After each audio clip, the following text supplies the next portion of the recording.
सभी दर्शकों को मेरा नमस्कार। मैं हूं वेद प्रकाश शास्त्री और जानकारी आपको प्राप्त कराने का प्रयास कर रहे हैं करवा चौथ के बारे में। आस्था का पर्व प्रतिवर्ष बड़े धूमधाम से मनाया जाता है। हमारी माताएं बहनें महीनों से तैयारी करती हैं कि करवा चौथ का व्रत आ रहा है और इस व्रत को विधि विधान से हमें पूजा करके और पति के दीर्घायु की कामना करनी।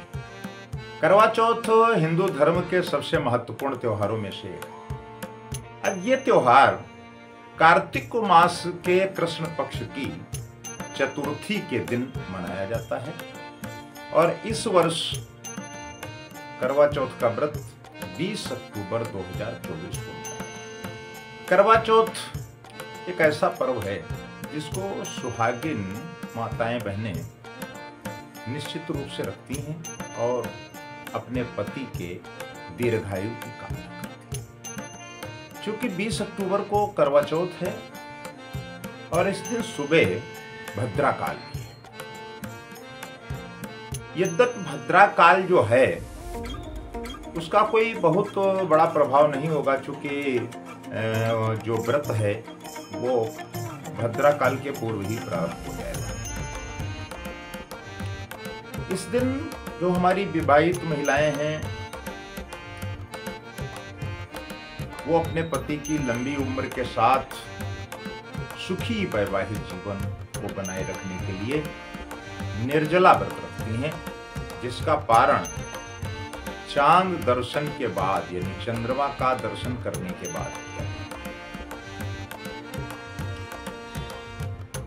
परंपरागत हमारी सभी माताएं बहनें इसके पूजन का विधान विधिवत जानती हैं। उस पर बहुत विस्तार से चर्चा करने की आवश्यकता नहीं है, लेकिन व्रत की शुरुआत हमेशा सरगी खाने से होती है, जो सूर्योदय से करीब 2 घंटे पहले खाई जाती है। इस दौरान करवा माता, भगवान गणेश और चंद्रमा की विधिवत पूजा की जाती है और इस साल करवा चौथ पर भद्रा का साया रहेगा। ऐसे में हम जानने की कोशिश करेंगे कि सुहागिन महिलाओं को किस प्रकार के कार्य से बचना चाहिए, कौन से कार्यों से वो अपने को दूर रखें।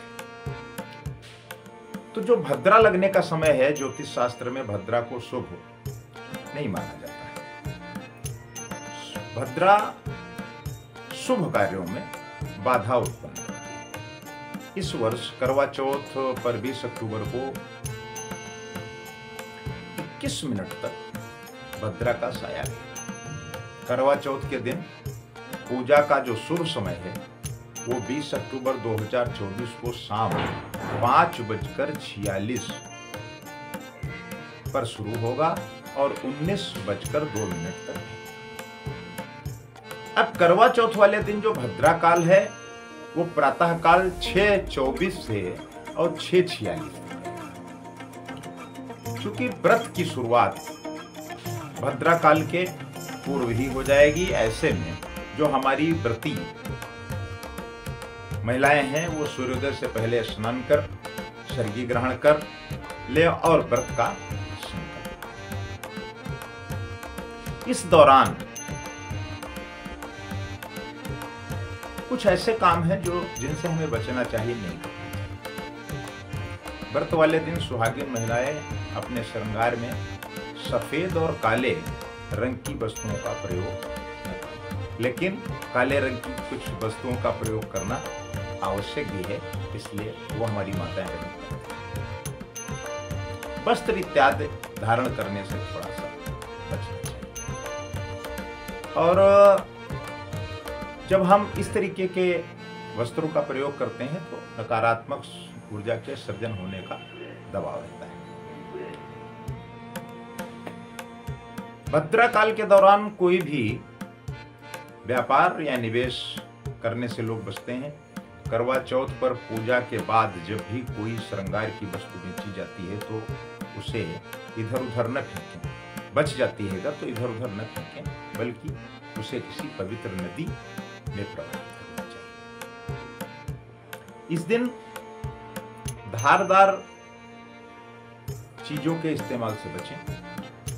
साथ ही किसी को भी मनमुटाव में न रखें, अपशब्द न कहें। व्रत धारण करने के बाद तामसिक चीजों से परहेज। तो व्रत का जो सकारात्मक प्रभाव है वो ज्यादा मात्रा में। ये तक देखा यह गया है कि हमारी जो माताएं बहनें हैं उनको इन सब की विधिवत जानकारी है, उसको बहुत बताने की आवश्यकता नहीं है, बहुत ज्यादा विस्तार में जाने की आवश्यकता नहीं है। और शुभ मुहूर्त की जानकारी आपको हमने दी, भद्रा काल कब रहेगा इसकी जानकारी आपको दी, व्रत का समय क्या रहेगा और पूजन का शुभ मुहूर्त क्या रहेगा, इन सारी बातों के बारे में हमने आपको जानकारी दे दी। और हम आशा करते हैं कि आप सब अपने श्रद्धानुसार इस व्रत को रखेंगे। निर्जला व्रत का विधान है, वैसे यथाशक्ति तथा भक्ति ऐसा भी हमारे यहाँ उल्लेख किया गया है। तो आप सभी को करवा चौथ की बहुत बहुत बधाई, ढेर सारी शुभकामनाएं। किसी भी जानकारी के लिए आप हमारे चैनल को सब्सक्राइब कर सकते हैं, हमारा टेलीफोन नंबर रहता है, उस पर आप बात कर सकते हैं।